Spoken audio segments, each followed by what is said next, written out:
آج ہمارا فریضہ ہے کہ سماج میں جو برائیاں ہیں یا جو چیزیں برائیوں کا سبب ہیں ان چیزوں کی جانب توجہ دیں. ختم کرتے ہوئے یقین رکھیے کہ سماج میں برائیاں پھیلنے کا ایک بہت بڑا سبب ہوتا ہے کہ محرم و نامحرم کے حدود کو ختم کر دیا جائے. ایک برائیاں پھیلنے کا ایک سبب یہ ہوتا ہے کہ آپس میں تعلقات کے سلسلے میں ایک رکاوٹوں کو ختم کر دیا جائے. برائیوں کو سماج میں پھیلانے کا ایک سبب یہ ہوتا ہے کہ گناہوں کے لیے انسان کو تیار کر دیا جائے.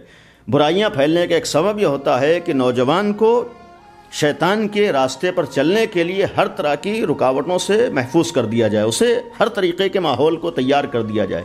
اب ظاہر سی بات جب اس طریقے کی کوششیں ہوں گی، اس میں ایک بہترین چیز جو اسلام نے پہلے دن سے جس کے اوپر زور دیا ہے وہ حجاب و پردہ ہے. حجاب و پردے کا مقصد ہی یہ تھا کہ صرف حجاب و پردہ ایک ظاہری کوئی معمولی عمل نہیں ہے. حجاب و پردے کا ایک مفہوم یہ بھی ہے کہ صرف وہی نہیں جو حجاب و پردہ کرے وہ محفوظ رہے، اور اس کے ساتھ ساتھ اسی حجاب و پردے کی وجہ سے سماج بھی محفوظ رہے، اسی حجاب و پردے کے ذریعے سے معاشرہ بھی محفوظ رہے. آج حجاب اور پردے کے خلاف کوئی نئی بات نہیں، ہر دور میں حجاب و پردے کے خلاف آوازیں اٹھتی رہیں، اور ان حجاب و پردے کے خلاف آواز اٹھنے کا سبب ہی یہ ہے کہ باطل افراد جانتے ہیں کہ سماج میں آسانی سے اس وقت تک برائیاں نہیں پھیلیں گے جب تک خواتین کے سروں سے چادریں نہ اتاری جائیں، جب تک بے حجابی نہ ہو، جب تک بے حیائی نہ ہو. اس لیے کہ سماج میں جتنا بے پردگی بڑھے گی اتنا بے حیائی بڑھے گی، اور جب بے حیائی بڑھے گی تبھی گناہ کے موقع فراہم ہوتے ہیں، اور جب گناہ کے موقع فراہم ہوتے ہیں تبھی سماج پستیوں میں جاتا ہے.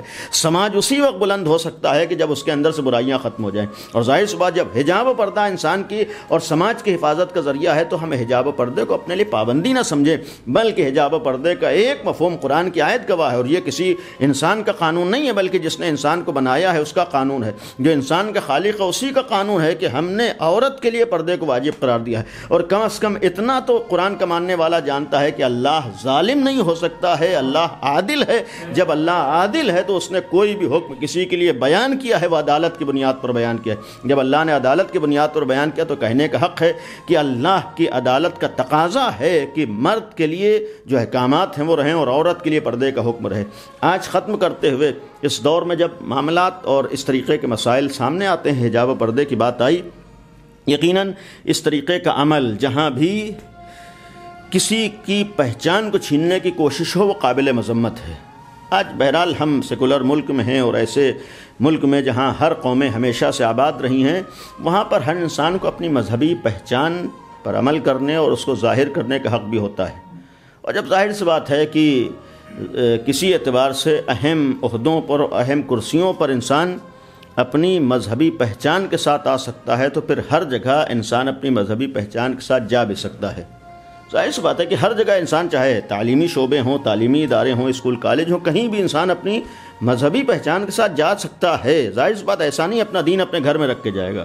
بہرحال انسان کا ایک مذہب ہے، انسان کا ایک دین ہے، کہیں بھی انسان بیٹھا ہوا ہے وہاں مذہب کے ساتھ ہے، اس دین کے ساتھ ہے. جب دین کے ساتھ ہے تو دین کی پہچان کے ساتھ بھی جا سکتا ہے. لیکن قابل غور ہے کہ آج ہمارے ہاں آوازیں اس سلسلے میں بھی اٹھیں، اور اس سلسلے میں صرف اتنا میں نے بعض جگہوں پر عرض بھی کیا ہے کہ ہمارے ہی ملک میں سکھ برادران بھی ہیں، ان کی بھی اپنی ایک مذہبی پہچان ہے، لیکن فی الحال ابھی تک یہ نوبت نہیں آئی ہے کہ ان کی اس پہچان کے اوپر کسی نے انگلی اٹھائی ہو. آج انہیں ہر جگہ اجازت ہے اور ہر منصب پر اور ہر عہدے پر جا سکتے ہیں. اس کا ایک بہت بڑا راز اور سبب بھی ہے.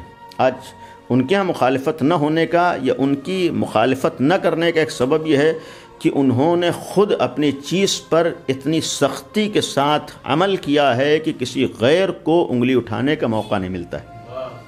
انہوں نے خود اپنی چیز پر اتنا زیادہ عمل کیا ہے، اتنی سختی سے عمل کیا ہے کہ کسی غیر کو انگلی اٹھانے کا موقع.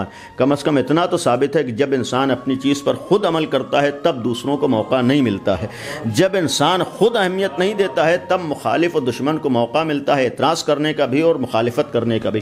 آج اگر ہمیں احساس ہے کہ آج ہماری بیٹیوں کو جانے دیا جائے، اور آج اگر ہمیں احساس ہے کہ ناانصافی نہ ہو، آج اگر ہمیں احساس ہے کہ بچیوں کو حجاب و پردے کی پہچان کے ساتھ اجازت مل جائے، تو پھر اس مطالبے کے ساتھ ساتھ ہماری ذمہ داری یہ بھی ہے کہ ہم خود اپنے گھروں میں حجاب و پردے کا خیال کریں، تب دوسروں سے مطالبہ کریں. اس لیے کہ صرف مخالف و دشمن سے مطالبہ کر لینا کافی نہیں ہوتا ہے کہ آپ ہماری چیز کو اہمیت دیجئے. پہلے ہم خود اہمیت دے کر ثابت کریں کہ ہم اسے اہمیت دیتے ہیں.